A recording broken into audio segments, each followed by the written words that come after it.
Hey everyone, welcome back to The Explainer. Today we are diving into something massive. It's one of the most powerful, totally legally sound, and frankly, least talked about property wealth strategies out there in Singapore. We are unpacking the Essential Occupier scheme combined with the Resale HDB upgrade. If you're looking to seriously accelerate your wealth building and keep hundreds of thousands of dollars in your own pocket instead of handing it over in taxes, you are in exactly the right place. Let's get right into it. So let me ask you this. How do you legally avoid a $300,000 property tax? For most property upgraders, that 20% additional buyer's stamp duty, or ABSD, is just a terrifying prospect, right? It's literally the biggest hurdle to climbing the property ladder.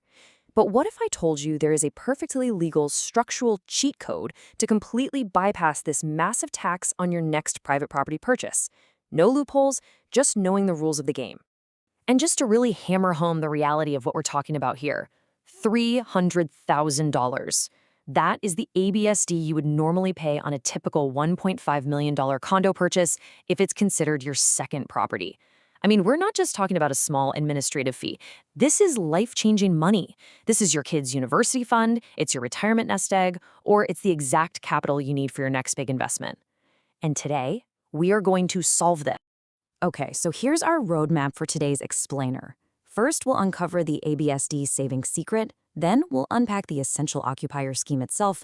After that, we'll go through setting up the strict rules, look at the Resale HDB advantage, and wrap up with your exact step-by-step buying roadmap. All right, Section 1, the ABSD savings secret, keeping your wealth. Let's look at the numbers.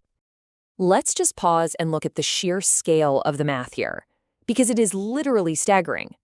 If you're eyeing a private condo at $1.2 million, a 20% ABSD means $240,000 goes straight to the tax man. Poof, gone. At $1.5 million, you're looking at $300,000. And if you are upgrading to a $1.8 million property, that 20% tax is a whopping $360,000. But by utilizing the strategy we are unpacking today, that entire savings unlocked column becomes your reality. You save every single cent of that tax. Moving on to Section 2, Unpacking Essential Occupier, the cheat code. Okay, so what exactly is this scheme? Normally, when a married couple buys an HDD flat, both spouses are listed as co-owners. You both legally own the property together. But the Essential Occupier scheme is a very specific legal structure. Under this setup, one spouse is listed as the sole legal owner, and the other spouse is designated as the Essential Occupier. This means they are a mandatory resident, they absolutely must live in the flat, but, and this is the absolutely crucial part, they are not a legal owner of the property.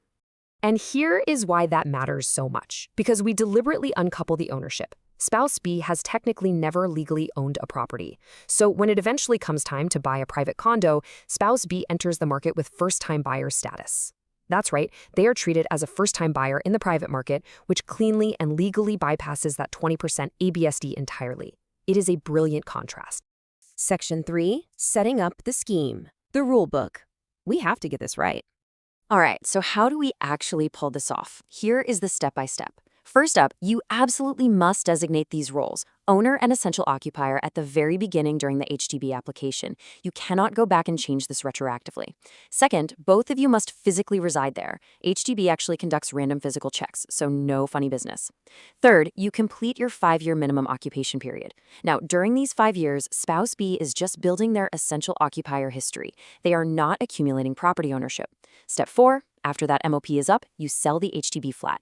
And finally, step 5, Spouse B buys a private property as a first-time buyer with 0 ABSD. And what's cool is you can even stagger purchases so Spouse A buys their next property at the most optimal time.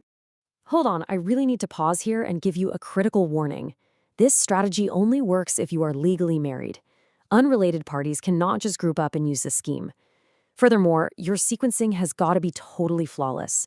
You must complete the 5-year MOP.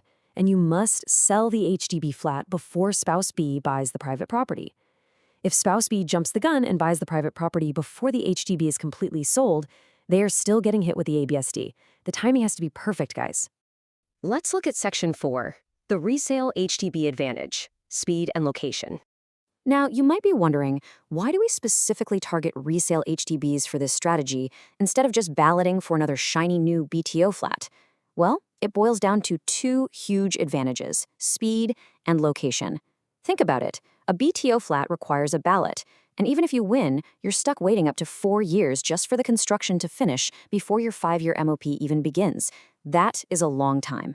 A resale HDB, on the other hand, acts like an incredible accelerator. You get immediate speed. You buy it, you move in, and your 5-year MOP clock starts ticking right away. Plus, you get access to better, highly sought-after locations in mature estates where BTOs might not even exist, places like Queenstown, Holland, and Bishan. And finally, Section 5, your buying roadmap, step by step. Let's get practical. First, let's just look at how remarkably fast this whole process moves. Once you find the perfect flat, day one is when you negotiate the price and the seller grants the option to purchase, or OTP. And get this, that's just a $1 option fee. By day 21, you must exercise that OTP by paying a 5% deposit of the purchase price. Then, between weeks 4 to 8, you'll have your first HDB appointment where they review your application. And boom, by weeks 8 to 10, you hit your second appointment, pay your remaining balance, and actually get your keys. So how do we actually hit that timeline smoothly?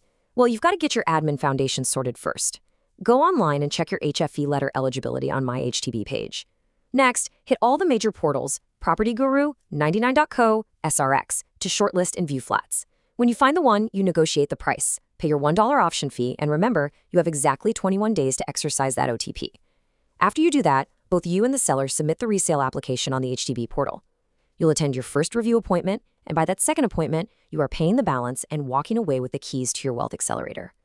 Now, what exactly should be on your shopping list? Here is your ultimate target criteria. First, try to target a flat within 1 kilometer of an MRT station to virtually guarantee strong future resale demand. Look for mature estates near good schools, because that gives you really high rental income potential during your MOP. Also, target a 4-room or 5-room flat. It is just the best layout for the family upgrader market when you eventually go to sell. And crucially, ensure there are at least 50+ years remaining on the lease. This is absolutely mandatory so you can maximize your CPF usage for the purchase. So, there you have it. We've secured the resale flat, legally bypassed hundreds of thousands of dollars in taxes, and prepared your war chest. It leaves us with a pretty massive question, right? What if your very first home wasn't just a place to sleep, but the exact legal stepping stone that saved your family's fortune? In our next explainer, we take the most exciting step of all, the executive condominium, where multi-generational wealth is truly forged. You absolutely won't want to miss that one. Keep learning, keep planning, and I'll see you next time.